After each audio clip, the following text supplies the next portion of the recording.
नमस्कार दोस्तों, आज आपका फिर से स्वागत है हमारे इस YouTube channel the way to IAS में।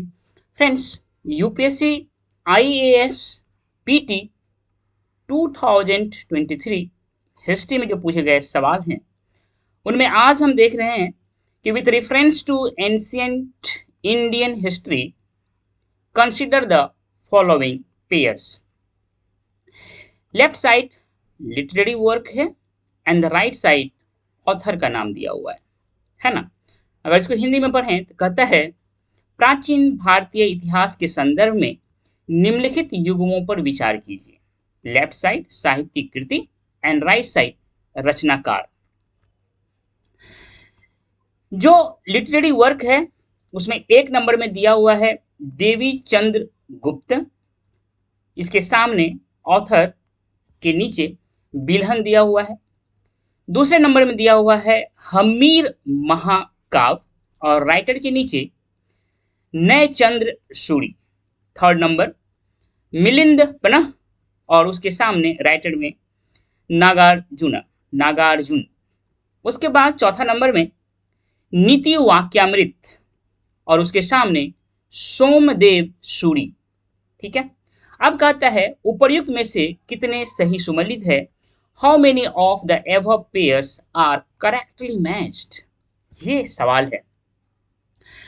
इसमें मतलब अगर आपको देखना हो तो देवी चंद्रगुप्त के बारे में जानना है, इस बुक के बारे में, हम्मीर महाकाव्य के बारे में, मिलिंद पन्ह के बारे में और नीति वाक्यामृत के बारे में। साथ ही साथ बिल्हन कौन थे, क्या इनका राइटर हैं ये या नहीं, ये देखना है। नए चंद्र सूरी इनके बारे में जानना है, नागार्जुन के बारे में जानना है और सोमदेव सूरी के बारे में जानना है।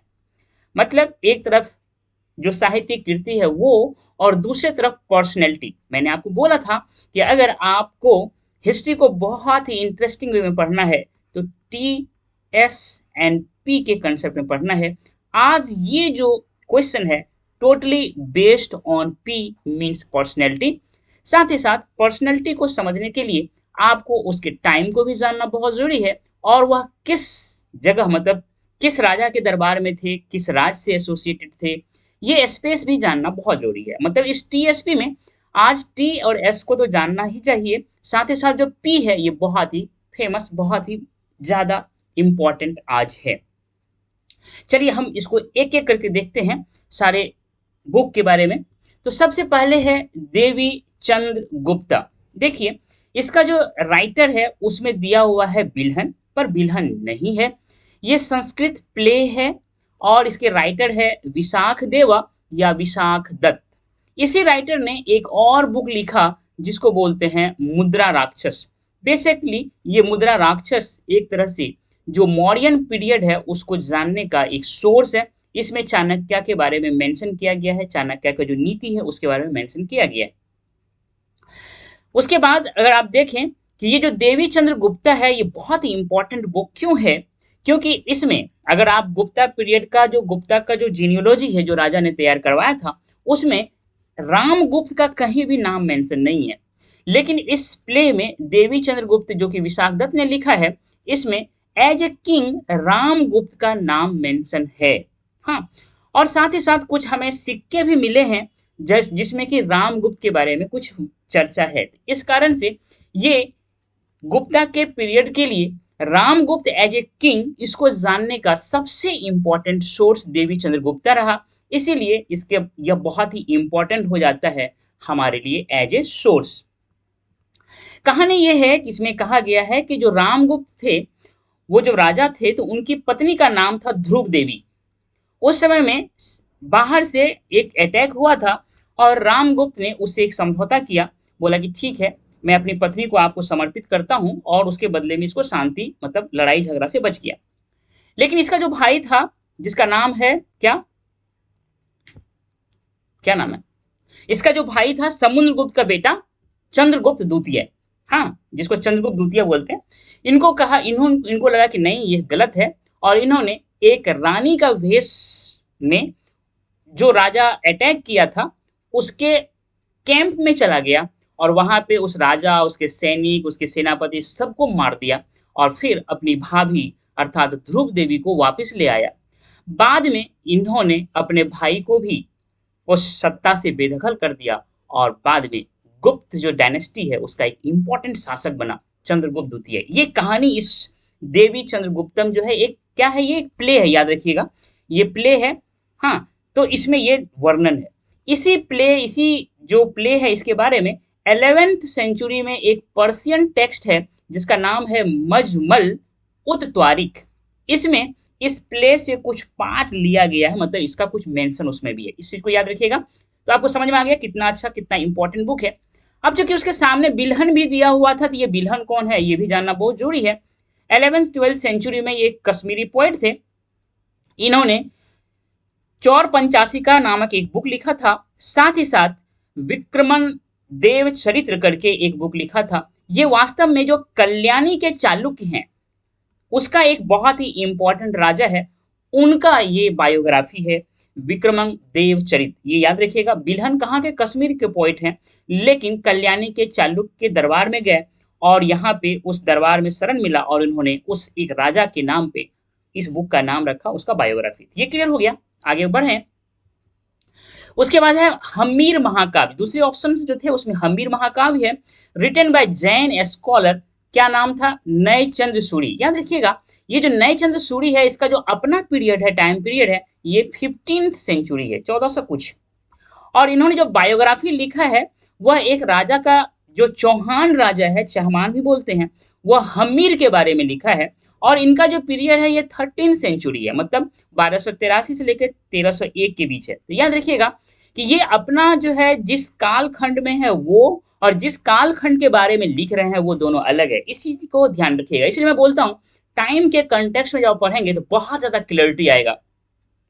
इसका अपना टाइम कुछ और है, जिस टाइम के बारे में लिख रहे हैं वो कुछ और है। जैसे एक और मैंने अभी बताया आपको मुद्रा राक्षस के जो राइटर है विशाख दत्त, इनका अपना टाइम कुछ और है, लेकिन इसमें जो मौर्य पीरियड के बारे में चर्चा किया गया है तो मौर्य पीरियड बहुत पहले की घटना है। तो इन सारे चीजों को ध्यान रखना, टाइम के कंटेक्स्ट में हिस्ट्री को जरूर पढ़ें। बहुत सारे सवाल तो ऐसे आप निकाल लेंगे, पीटी रुकेगा नहीं।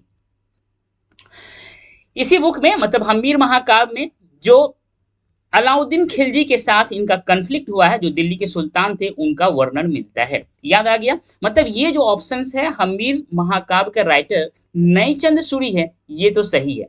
पहला जो ऑप्शन है वो सही नहीं है, क्यों? क्योंकि इसका जो है विशाख दत्त है, नहीं, क्योंकि वो बिल्हन नहीं है। तो ये बात क्लियर हो गई, दो ऑप्शन तक तो हमने देख लिया। जो तीसरा ऑप्शन है इसमें बहुत लोगों को कंफ्यूजन है, इनको हम अच्छी तरह से समझेंगे। देखिए जो मिलिंद है, ये बुक तो है बहुत ही इंपॉर्टेंट है, ये वास्तव में एक डायलॉग है जो एक इंडियन बुद्धिस्ट सेज है जिसका नाम नागसेन है।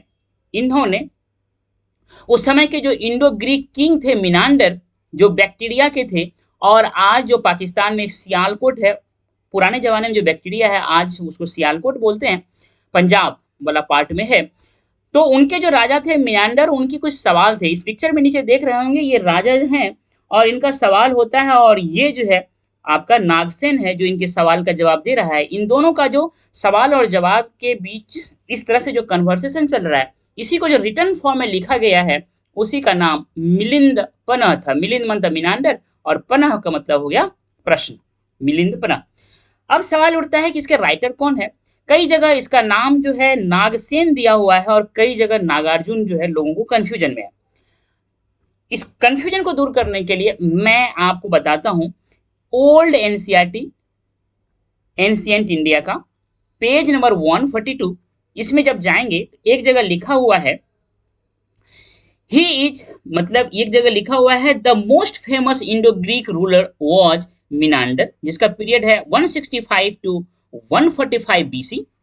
ही is also, he had his capital कहाँ? तो Sialkot, modern Sialkot in Punjab, and he invaded the Ganga Yamuna doab. He was converted to Buddhism by Nagasena who is also known as Nagarjuna. मतलब ये लाइन बिल्कुल क्लियर कर दिया है कि जो नागार्जुन है और जो नागसेन है दोनों सेम है। इसलिए यहाँ पे कंफ्यूजन नहीं रहना चाहिए कि नागार्जुन दिया हुआ है तो ये ऑप्शन गलत है, ऐसा नहीं है। Nagarjuna and the Nagasena both are same इसीलिए ये ऑप्शन, ये जो दिया हुआ है, ये बिल्कुल सही है। क्लियर हो गया? ये चीज को देख लीजिएगा, आप अपने एनसीईआरटी में जाइएगा ओल्ड वाले में, और आपको बहुत ही क्लियरिटी हो जाएगा। जो लास्ट ऑप्शन है वो है नीति वाक्यामृत। इसके जो राइटर हैं वो सोमदेव सूरी है। जो ऑप्शन दिया हुआ है वो भी सही है, इसका मतलब ये ऑप्शन भी सही है। He was at the court of Pratihara, राजा एक थे महेंद्र पाल सेकेंड। कहाँ के? तो कन्नौज के, उस समय उसको कान्यभुज कहा जाता था, मॉडर्न ने कन्नौज को। ही रोट नीति वाक्य अमृत, मतलब ये भी सही है। मतलब कितने सही है कितने गलत है उसको एक बार देख लेते हैं, फिर से अब हम क्वेश्चन को सॉल्व करने की कोशिश करते हैं। क्वेश्चन को सॉल्व करने की कोशिश करें तो देखिए, इसमें जो आपका ये वाला पार्ट है, देवी चंद्र गुप्ता बिल्हन, नहीं, इसका राइटर कौन है? विशाख दत्त, तो ये गलत हो गया। हम्मीर महाकाव्य नए चंद्र सूरी, ये सही है। मिलिंद पनो नागार्जुन, सही है, क्योंकि Nagarjuna and Nagasena both are the same. And Nitivakyamrita Somdev Suri, इसका मतलब क्या हो गया? इसमें एक गलत और 2 3 4 ये सही है, 3 ऑप्शन इसके सही है। How many of the above pairs are correctly matched, मतलब 3 जो पेयर है वह सही है, इसका मतलब इसका आंसर सी होगा। अब जो मैं आपसे एक चीज कहना चाहता हूं कि ये लिखा है मेक 100% सिक्योर 2024 यूपीएससी आईएसपीटी, तो कैसे? इसको समझते हैं बहुत ही बारीकी से। यूपीएससी ने जब ये सवाल पूछा है तो इसमें आपको देखिएगा, ये 4 जो ऑप्शन दिए हुए हैं, बेसिकली यहाँ पे 8 टॉपिक दिए हुए हैं। देवी चंद्रगुप्तम, हम्मीर महाकाव्य, मिलिंदपना, नीति वाक्यामृत, फिर आपको बिल्हन, नए चंद्र सूरी, नागार्जुन और सोमदेव सूरी। सबसे पहले हम बुक की बात करते हैं, एक बुक उठाते हैं, कैसे इसको पढ़ना है। जैसे देवी चंद्रगुप्त के बारे में हमको जानना है, तो आप एक पेज पे, जो एस्पायरल पेज होता है जीरोक्स वाला, उसको खरीदिए, उसमें से एक पेज पे ऊपर देवी चंद्रगुप्तम हेडिंग दीजिए, और वहां पे क्या क्या लिखना है कि ये जो देवी चंद्रगुप्तम है इसके राइटर कौन है ना। जो राइटर है वो राइटर लिखना है, वो राइटर जो है उसका अपना जो टाइम है वो क्या है, और क्या वह किसी और टाइम के बारे में लिखता है क्या, तो वो मेंशन करना है। साथ ही साथ किस लैंग्वेज में वो लिखा गया है उसको देखना है, उसका मेन थीम क्या है वो देखना है ना। क्या वह पोएम के फॉर्मेट में लिखा गया है या ड्रामा के फॉर्मेट में लिखा गया है, ये देखना है। और उसका जो करंट न्यूज है, क्या करंट न्यूज से कोई लिंकेज है क्या उसका, अगर ऐसा है तो करंट न्यूज के थ्रू तो आप वहां चले जाएंगे, या जब आप पढ़ रहे होते हैं तो थोड़ा सा दिमाग लगाना है, क्या इस पे कुछ डिबेट चल रहा है क्या, है ना। जैसे ये आपका हम्मीर महाकाव्य है, इसको लेकर के बहुत ही वो चलता है कि इसमें हम्मीर महाकाव्य में कहीं भी पृथ्वीराज चौहान और जो आपका जयचंद है इसके बारे में कहीं चर्चा नहीं किया गया है। तो जयचंद ने जो धोखा दिया पृथ्वीराज चौहान का, इसके बारे में आईनी अकबरी जो कि 400 साल बाद लिखा गया है उसमें एक जगह मेंशन है। तो इतिहासकार अब ये खोजने की कोशिश कर रहे हैं कि जिस समय में लड़ाई हुआ था उस समय में ऐसा कोई मेंशन नहीं है कि है ये जयचंद ने पृथ्वीराज चौहान को कहीं से धोखा दिया है। 400 साल बाद जो अकबर का जो कोर्ट राइटर है उन्होंने जो इसको मेंशन किया है वो कितना सही है कितना ऑथेंटिक है, इसको लेकर के एक डिबेट चल रहा है। तो उसी कंटेक्स्ट में ये हमीर काव्य है ये चर्चा में रहा है। ठीक है, तो ये आप समझ लीजिएगा। उसके बाद देख लीजिए इसमें क्या क्या जानना है, टाइम तो बता ही दिए। इन सारे चीजों को आपको हर किताब जो हर साहित्यिक कृति है जो लिटरेरी वर्क है इस कंटेक्स्ट में इसको जानना है। ठीक इसी तरह से जब आप ऑथर की बात करते हैं तो उसका अपना टाइम पीरियड देखना है, वो कहाँ के रहने वाले हैं, मतलब उसका अपना स्पेस कहाँ है, कहाँ पे जन्म हुआ था, किस कोर्ट में जाकर के उन्होंने ये सारे बुक लिखा, उसके बाद उसका किस लैंग्वेज में लिखा, जो लिखा उसका मेन थीम क्या था, उन्होंने पोएम लिखा या ड्रामा लिखा। ये सारे चीजों को जब आप लिखेंगे अपने नोट्स में तो आपको इस तरह से आप देखिएगा ये 4 ऑप्शन जो दिया हुआ है इसमें 8 टॉपिक दिया हुआ है। इस 8 टॉपिक को जब आप तैयार कर लेंगे, बड़ी आसान होता है तैयार करना जब आप इस फॉर्मेट में तैयार करते हैं, तो आपके पास तैयार हो गए 8 टॉपिक। एक क्वेश्चंस को तैयार करते करते आपको 8 टॉपिक तैयार हो गए।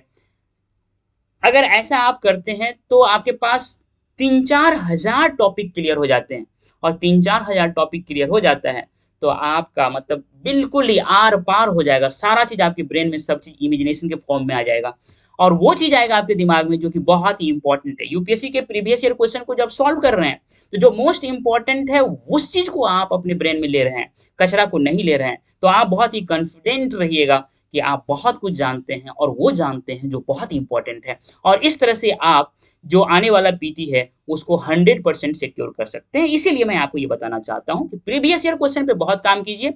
प्रीवियस ईयर क्वेश्चन पेपर और जो करंट का न्यूज होता है, इन दोनों चीजों पे काम करते करते जब आप हिस्ट्री को पढ़ेंगे, अगर करंट में हिस्ट्री से रिलेटेड कोई न्यूज आया है, जब ऐसा आप करेंगे तो आपको बहुत ही क्लियरिटी होगा, बहुत ही कॉन्फिडेंस होगा, और आप आसानी से पीटी को क्रैक कर सकते हैं। मुझे उम्मीद है कि आज आपको जो ये वीडियो है बहुत ही अच्छा लगा होगा।